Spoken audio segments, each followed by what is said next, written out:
Hello, and welcome to a new episode of Inspiring Dialogues for Urban Transformation, a series dedicated to exploring how we can transform urban environments into more vibrant, regenerative, and conscious human ecosystems.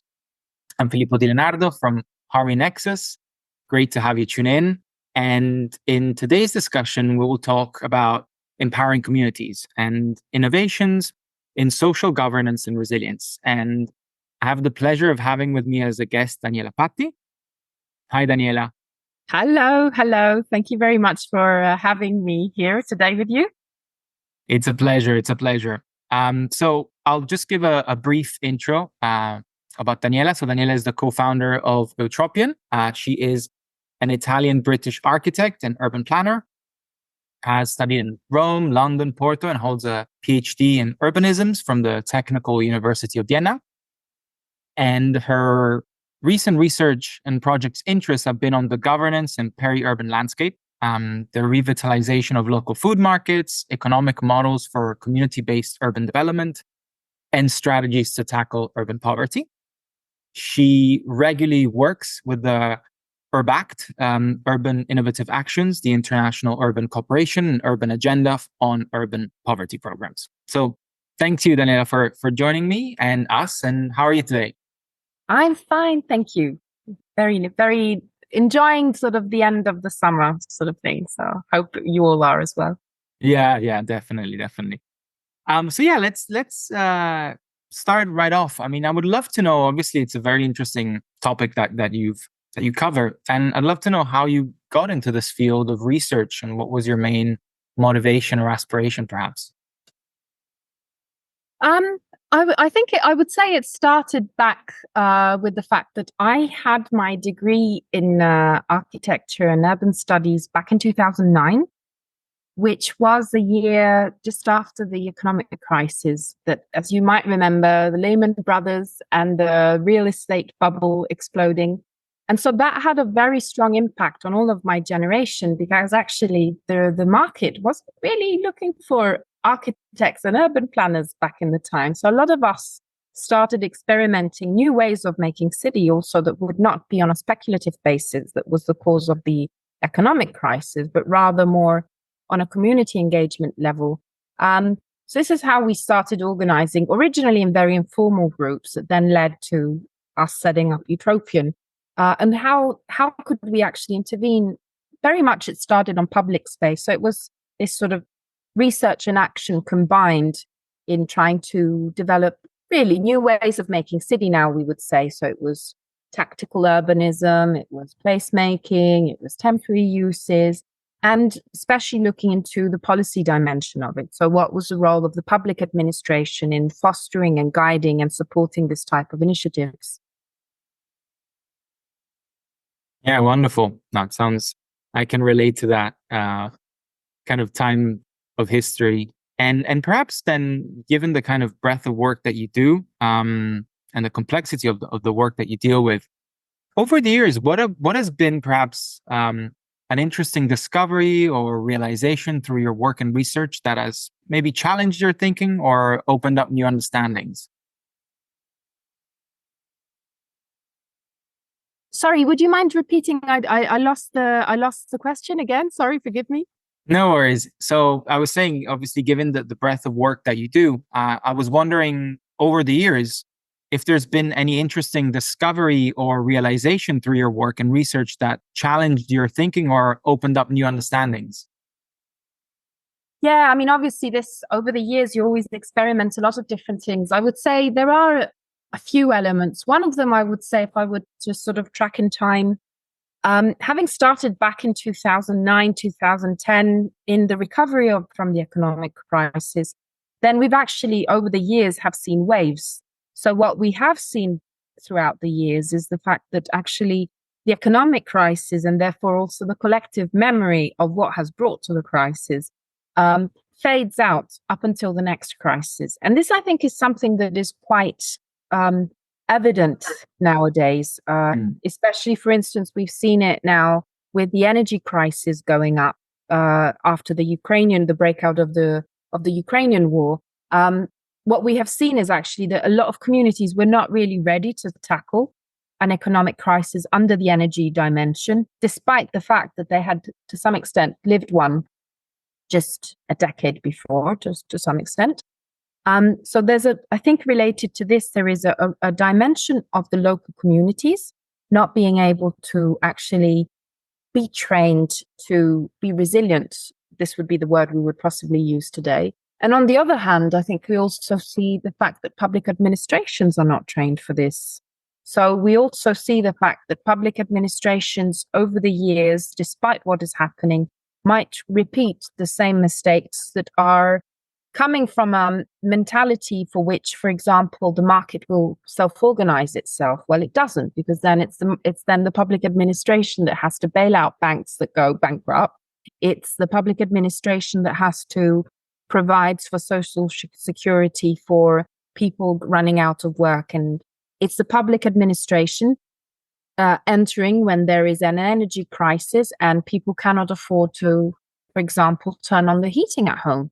So this is where I think we actually have to, we're still not there in actually redefining and getting full awareness of what is the role of the public administration in this urban transformations, and what is the role combined with the civic organizations and decentralizing the system as well. So how do you combine these two in a more civic manner rather than delegating this decentralization completely to the private market, which has an important role but cannot lead it on its own?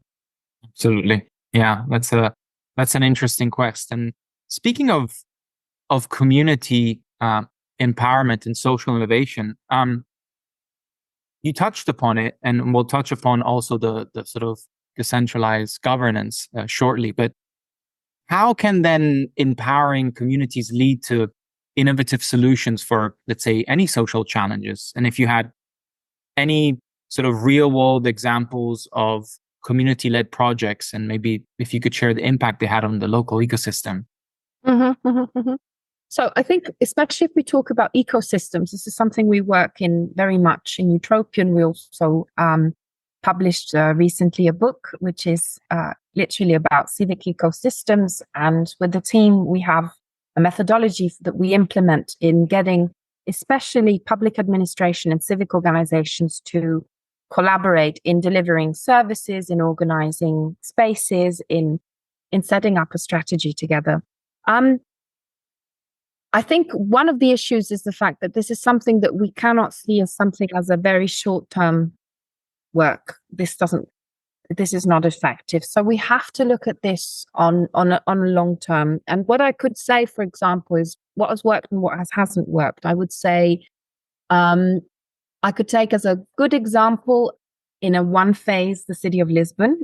We worked with the city of Lisbon for a number of years in supporting them in the strategy that they developed for tackling urban poverty and priority neighborhoods, the so-called PIPSIP strategy. We supported them very much, especially in the international exchange. So how could they gain knowledge from other municipalities and other realities, and how could they also share their knowledge with others?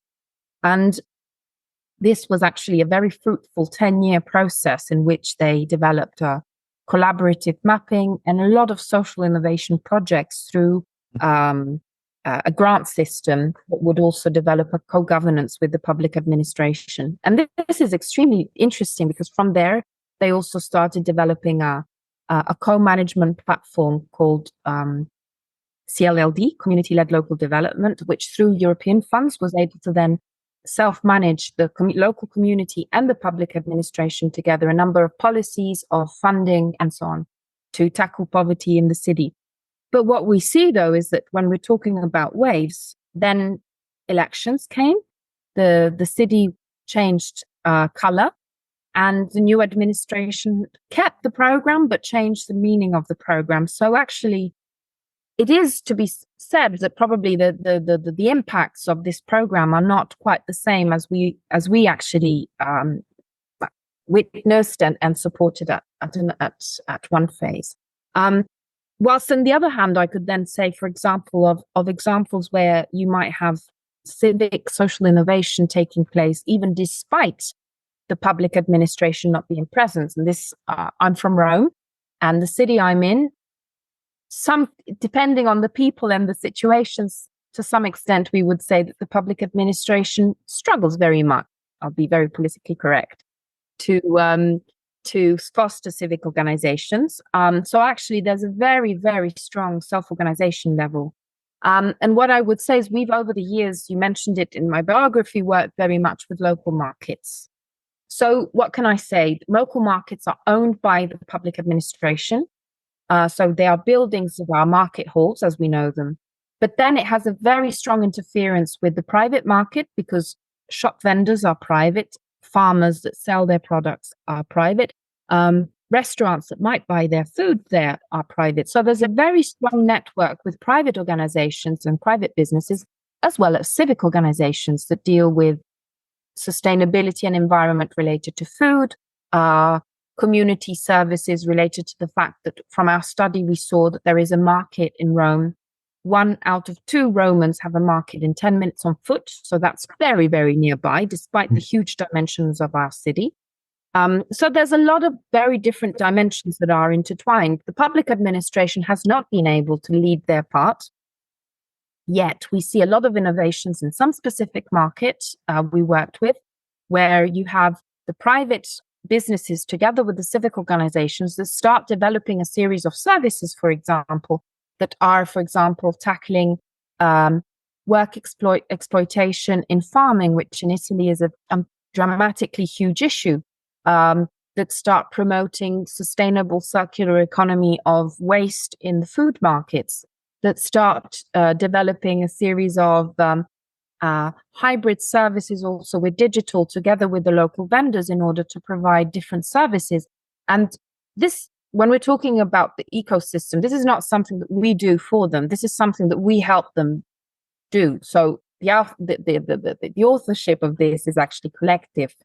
But I think this is where it's very important to see who are the stakeholders in this ecosystem and what are their responsibilities. Because in the case of Rome, this fact that they are quite autonomous from the public administration means that they actually can take initiative themselves, but only within a specific realm.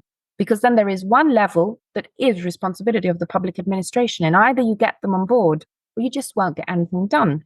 And this, I think, is one of the struggles where I would say in the most effective period of our work in Lisbon, I would say the fact that you had the public administration that was politically committed in this approach of ecosystem meant that they were also able to delegate and part of their power and share it with the different stakeholders, keeping their responsibility. It didn't mean that they wouldn't be responsible for what they did, but they allowed for the possibility of developing things together. And so not only based on their very specific agenda, but developing the agenda together with the stakeholder. This is a political will, and this is something that needs to be built up with through participation, because this is where we can also make the difference, which goes through the elections, but it also goes through a day-by-day activity that you may be doing in public space, for instance. Yeah, no, absolutely. It's all interconnected, and that's the beauty and the complexity of it. You touched on a couple of points that are quite interesting, and we touched upon it earlier, this idea of decentralized governance. So could you maybe discuss or highlight for us what are the advantages of having models of participatory governance and promoting community ownership and accountability, and if there are any models that you've deployed or created, and what are their benefits generally? Mm-hmm.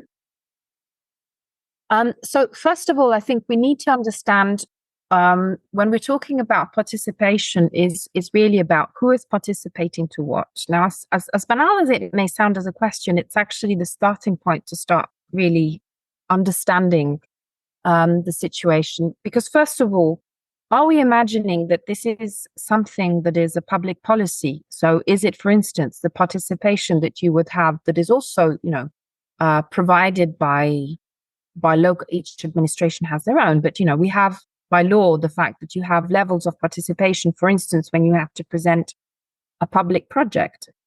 But these very often are just consultations. They're not the highest levels of participation. So, I don't want to go too too theoretical, but many of us might be familiar with Einstein's ladder. Back in the 60s, she identified different levels of participation, the lowest being actually manipulation, or anyway, only information, and the highest ones being actually co-creation, we would call it today. If we're aiming at the highest levels of participation, hence co-creation, this is where we're saying that the public administration has to delegate part of its power. And politically, it's very difficult to frame how do you delegate power. So first of all, there is an issue of political commitment. Do public administrations, do the local politicians politically commit to this? And if they do, then we can think about how and to what goal. Some examples I think are relevant. Again, we're talking, these are waves because it's very dependent to who is in the public administration. So for instance, Barcelona, Madrid. So the cities that actually were led by Podemos in the years had developed a strategy for civic participation, this being a very important element of their political agenda. And it was very interesting. I think we collaborated with them on some European projects to identify one level that is actually real life participation, what we know back from the 60s, 70s, if not even before. So, the Agora, we meet in the square, and having a set of meetings that are, for example, thinking about how to engage people, for instance, thinking about the time slot so that people people that work or people that might have families can join. Thinking about, for example, being able to have providing also some additional services, for example, so that people with children can also join, so that they can also attend the meetings, and also thinking about also migrants, for instance, so having also the possibility of people with different languages being able to participate. And then you have a level that is also very interesting, which is the digital participation. So some of you might know the platform Decidim, which is the platform that was used by the cities of Madrid or Barcelona and many cities. And it's an open source platform that is nowadays used in over 100 municipalities and organizations throughout the world. And this is actually extremely interesting because through a very clear methodology, it allows for people to actually participate through digital fora of discussion, contributing to co-writing policies, analyzing what the topics are priority also through the discussion. So using a series of levels of digital participation, which actually is not just it's not like social media. It's not just people just writing whatever they want. This is actually, it's facilitated, and that goes back to who is promoting the participation. So that's the responsibility of the public administration and the community promoting this, to make sure that the discussion then goes forward is respectful of people, but also that there is an output, because that's another element. I think we can have as much participation as we like, but people are investing their free time for this. And there's a huge discussion. Do they invest? Do they get paid for participation? There are deliberative democracy examples who have also been paying for people to join the participatory models. But obviously there's the participatory meetings, but obviously this is expensive now. So it's a bit hard to imagine this across the board for everything. So if people are doing it for free, they're investing their free time. They have to have the satisfaction that they have an impact. So if you get them to come speak and then ignore what they said, people won't come the time after. People won't come to the second meeting. So it's extremely important to be able also to deliver an impact and make sure actually that is actually what made the difference. So make sure that you don't just have, just a facade that is, for example, for politicians to say, oh, I had participation, got them to meet, ignored completely what they said, and then went on with my own project. If that were the case, then that's completely irrelevant. And we do see so many of such types of projects across our cities. I mean, I'm sure whoever's listening to us today probably has the same feeling, knows some projects as well. And I think in this sense, this is where it's particularly important for civic organizations to recognize that participation is actually a political act. So when we talk about the role of politics, it's always, we might be thinking about the parliament and we might be thinking about political parties. It sounds like something very distant from our day-to-day lives. But actually, the first act of political commitment is actually participation, most likely in projects that are very close to us, which might be projects in the school, in the public space, in our workplaces. So projects that are actually having a direct impact on us and people close to us, that has a huge impact on the political life. So I think that's also extremely important if we wanted to really foster also democracy in our countries. I think starting from the participation also in small local scale is actually the best gym, the best training for practicing our democratic rights. Yeah, absolutely. And I also think what's very interesting is the human psychological side of things, because having just, of course, coming from the world of well-being and kind of behavior change, you have like intrinsic drivers and extrinsic drivers. And obviously wanting to participate and co-shape the future of my city is something obviously very important.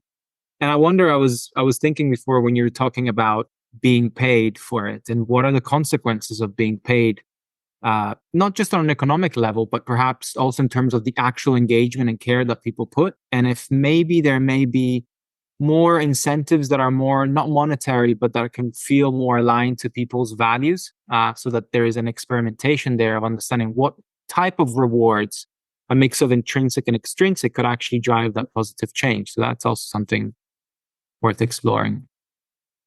I think it's interesting. I think that's one of the fields of experimentation nowadays, because we see that if we want to talk about people, if we want to talk about participation, we see that it's very hard to reach out of the usual suspects. So middle class, highly educated, often male, often not too young. That's often the profile. So if you want to try and reach out and have a participation that is actually representative, it's hard to get people that would actually struggle to have, time is actually very precious. We all have 24 hours in the day, but some of us might actually have less freedom in how to use that time. So I think that's one of the elements that is actually one of the new experimentations. Is it actually, what are the methods to actually ensure that you are really allowing for people to participate? Wonderful. Yeah, I think that's a very exciting field of experimentation that could lead to a lot of understandings and interconnected dynamics, right, of how that may play out on multiple dimensions. Wonderful. Well, Daniela, has been super informative and really exciting to hear the work that you're doing and sharing with us also some examples of what has worked, what hasn't worked, and hopefully informing us all how to make better decisions, both as institutions, but also as citizens, right? We also should take responsibility in how we act, and we do have a voice. So that's always important. And yeah, thank you so much, Daniela.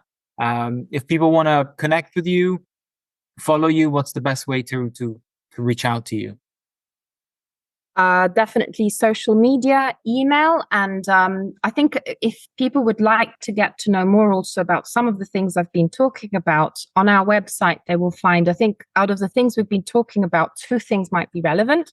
Mm-hmm. One is definitely EUArenas. We developed a toolbox on deliberative democracy tools. So we have a little treasure of case studies from all across Europe telling different models, exactly as we were saying. Were they paid? Were they not paid? Who was participating? What were the impacts? What were the scales? So if we really want to get into concrete examples, browse through the toolbox of EUArenas, and I hope this will be useful.